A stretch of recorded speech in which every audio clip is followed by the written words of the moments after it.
They will try to tell you that what you're doing is folly. They will say that he who lives by the tweet dies by the tweet. But I say, do not go gentle into that good plight. Upstage, burn, and rave while on display. Rage, rage against the dying of the spite.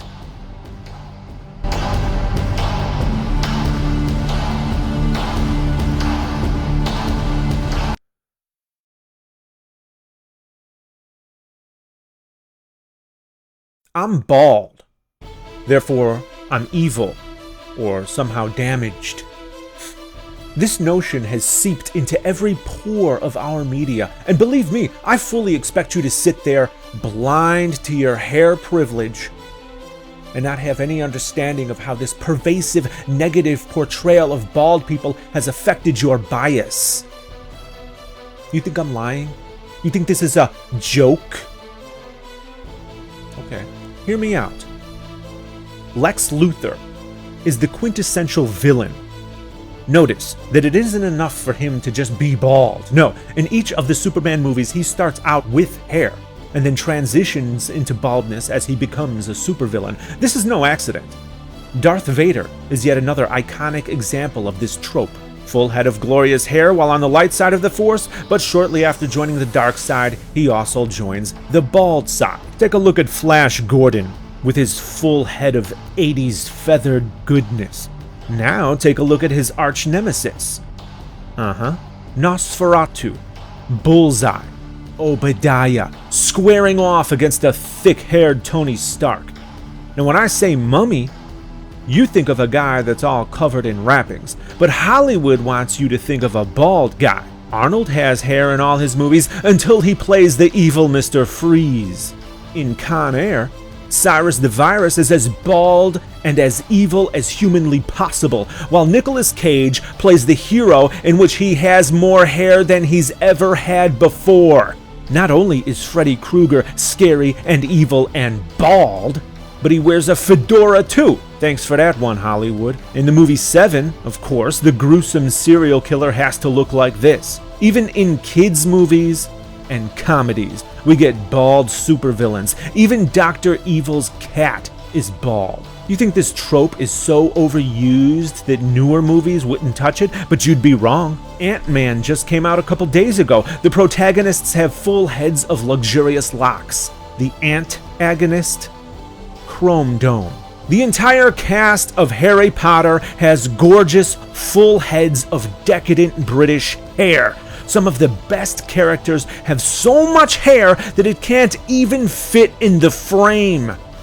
Yet the most evil character in the entire franchise, bald. Bald, bald, bald. At one point in history, however, it seemed like bald people were finally about to gain some acceptance in the media. After a long history of bald shaming, it was Star Trek that finally broke barriers and baldly went where no one had gone before. At last, we had a bald starship captain, and as Captain Picard, he was damn good. We enjoyed 7 full seasons of suave, bald good guy kicking ass and taking names. Then came the big screen. At first, I was insanely excited to see the next generation finally make it to theaters. But when the first of 4 movies came out, what I witnessed was a bald damsel in distress, Captain Picard, being rescued by a fully haired Captain Kirk. Okay, that's not so bad. At least we still have a bald starship captain, right? Then they took a violent turn for the worse when First Contact came out, and not only did Picard face a bald main villain in the Borg Queen, but an entire army of bald drones. I was not hopeful for the next Star Trek movie, and sure enough, they assaulted us with yet another bald villain. Then In the final motion picture that would bring an end to the Next Generation franchise altogether, the series culminated in the spitting of the face of everything they ever accomplished for bald people by utterly bastardizing our bald savior Picard when they cloned him and turned him evil, forcing him to face himself in Star Trek Nemesis. Year after devastating year went by until I finally learned that they were planning to reboot the entire Star Trek franchise altogether. Very interesting. Did they learn their lesson, perhaps? Who was playing the main villain in this new Star Trek movie, I wondered. After a little research, I discovered that it was Eric Bana. Very good, Eric has a freaking mop on top of his head. Just look at that thing. So much hair that his scalp can barely accommodate it all. Is that hair? Or some rabid woodland creature? The man is a veritable hobbit. Indeed, they did learn their lesson. He'll make an excellent villain. Then I saw the movie. Nero. B-A-L-D. That scalp is a frickin' wasteland, Eric. What the hell happened to the Hobbit look? Speaking of hobbits, look at the Lord of the Rings. Nothing but wall-to-wall, head after head of long, full, glorious hair. Until you get to Gollum. Okay, this is getting pretty serious. I went to the movies and saw Batman's back get snapped by Bane, a giant evil bald guy. But wait a minute, something seems familiar about that Bane. That's Tom Hardy, the same guy who played evil Picard in Star Trek Nemesis. Interesting. So this bald guy established himself as someone who plays villains. But then I heard that he's going to play the new Mad Max in the progressive, socially aware Mad Max Fury Road. Finally, I thought, we're going to get a true bald good guy. Oh, what's that? That's an interesting full head of hair you got there, Tom. Why the change? Where'd you get all that hair? I don't know, could it possibly be from those psychotic evil war boys? Bald, bald, bald, bald, bald, bald, bald!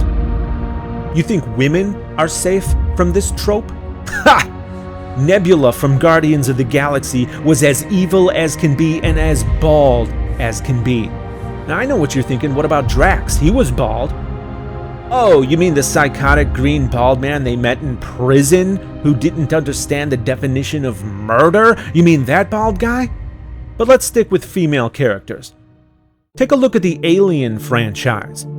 In the movie Alien, Ripley, strong and independent with her flowing locks of hair, is the sole survivor of the aliens' onslaught. In the Alien sequel, Ripley, again with full-bodied hair, becomes a bona fide iconic badass. In Alien 3, she goes to a prison planet inhabited solely by violent bald convicts. She gets her head shaved bald and then dies. Oh, no. We can't end things that way. No. See, in Alien Resurrection, she is cloned, comes back 200 years later with a full head of hair and resumes the ass-kicking status quo for follically abled people. Nice! Look at 7 of 9. When she was an enemy, bald. When she was an ally, hair. How do you think this negative view of baldness affects women in real life? Case in point, Britney Spears. Good, wholesome family entertainment. Look at that easy breezy, beautiful cover girl hair. What happens when she shaves her head? She attacks a car with an umbrella like the frickin' Penguin, and everyone thinks she's crazy. In the description below, I've linked a fascinating BuzzFeed article called 11 Female Characters Who Were So Traumatized They Needed a Haircut. Because you see, that's yet another bald trope. When you're traumatized or mourning, you have to get rid of your hair, because hair symbolizes happiness and goodness. I mean, that's straight out of the Bible. People in mourning cut their hair. Samson lost all his strength when his hair was cut. Which brings me to the fact that this vulnerability isn't limited to female portrayal either. In The Walking Dead, as Shane became more intense and confrontational, he was made to look crazy as he buzzed off all his hair. Then, of course, he became fully evil, turned into a cannibalistic zombie, and tried to kill the good guy. Now, I know what you're thinking. What about all the bald good guys? I'm just focusing on the bad and ignoring the good, right? Look at the Matrix. Morpheus is bald. Morpheus is good. While that may be true, everyone knows that black bald is natural and cool, while white bald is creepy and evil. Or did you forget about Cypher so soon? Another interesting thing about the Matrix is that not only was the evil traitor bald, but the protagonist himself started out bald in the real world. But they couldn't keep him that way. No, you see, when he was naive and ignorant, he was bald. But in the very moment the truth was finally revealed to him, he had hair. Hell, Morpheus even pointed it out to him. And this brings me to other so-called heroes who are bald. I can already hear it. But, what about Vin Diesel? Oh, Vin Diesel, like I haven't heard that a million times before. Which of Vin Diesel's most popular characters were you talking about? The truck hijacking fugitive?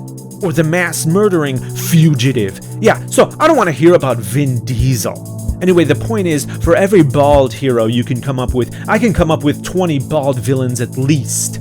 99.9% of heroes and leading roles have hair. Point blank. One way I decided to measure discrimination against follically disabled people in movies is with a test. I call it the Baldell test. If there's a scene in a movie in which at least 2 bald characters have a conversation that isn't about a person with hair, then the movie passes the test. Very few movies throughout all of modernity have passed the Baldell test. Now let that sink in. If it can find its way through your luscious, flowing locks, that is. The bald trope isn't limited to movies either. Riddick, for instance, has also found popularity amongst gamers. No doubt the evil bald trope has persisted in video games, right? But I was thinking, I don't really need to address that because Anita Sarkeesian, champion of social justice in gaming, has probably already got my back when it comes to disenfranchised, follically disabled people in video games, right? So I decided to check out her series on video games. Players are then invited to explore and exploit those situations during their playthrough. The player cannot help but treat these... At 2, Anita. At 2. Notice that the moment Anita, with her full head of hair, gets control of a bald character, she is immediately compelled to murder helpless strippers. So, I was thinking, why not just give in and act how people expect me to act? Why don't I just hatch some evil plot and find a way to destroy the world? So naturally, I started working on a way to trigger World War III. I figured out that the most feasible way to do that is to get my hands on the launch codes. So I'm gonna need to get elected as the President of the United States, obviously. Oh look! I guess that won't be happening anytime soon. See, even when I want to be a proper supervillain in real life, I'm screwed. But I don't expect that to be realistically portrayed in a movie anytime soon. Now that we're at the end, I'm going to answer some possible objections. First and foremost, I do not hate people with hair. So don't even think about throwing any accusations of reverse baldism at me, okay? My best friend has hair. Some people might say that we should expect to see fewer bald people in movies, because we're a minority, so we naturally represent a smaller percentage of the population. Okay, but is that the real issue here? That doesn't really explain why bald people are so negatively portrayed in the media. Some people might say that bald people don't face any significant oppression or discrimination in the real world. Oh, really?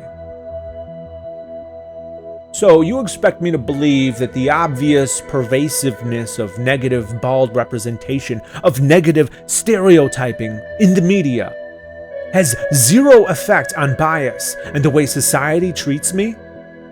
I know that can't be what you mean. This is the bail bonds place I sometimes drive by on my way to the movies. If you had never watched this video, then you probably wouldn't have seen anything wrong with this picture. Partly because your bias has been thoroughly cultivated by the media. The normalization of negative bald stereotypes is something I live with every day. My hair loss is not by choice, it's genetic.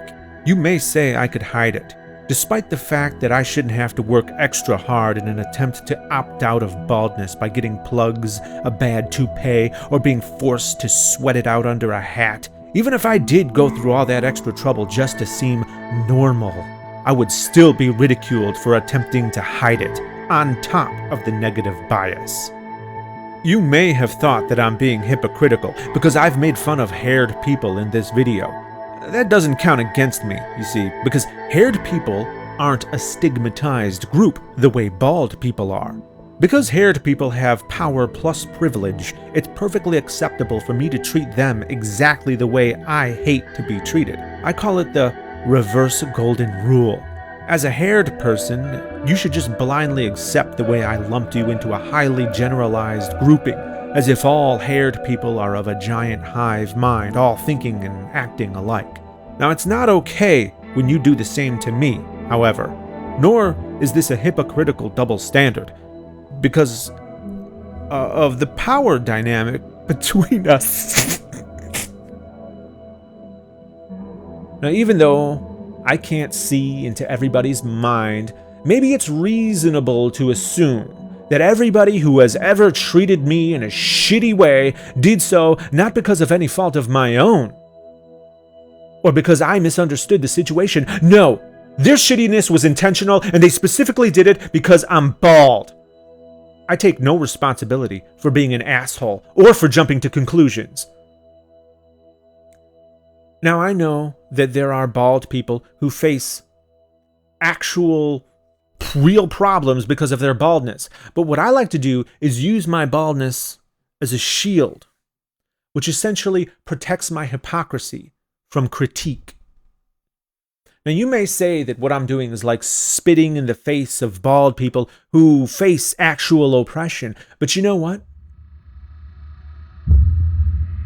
I don't really give a shit. I'm evil, remember?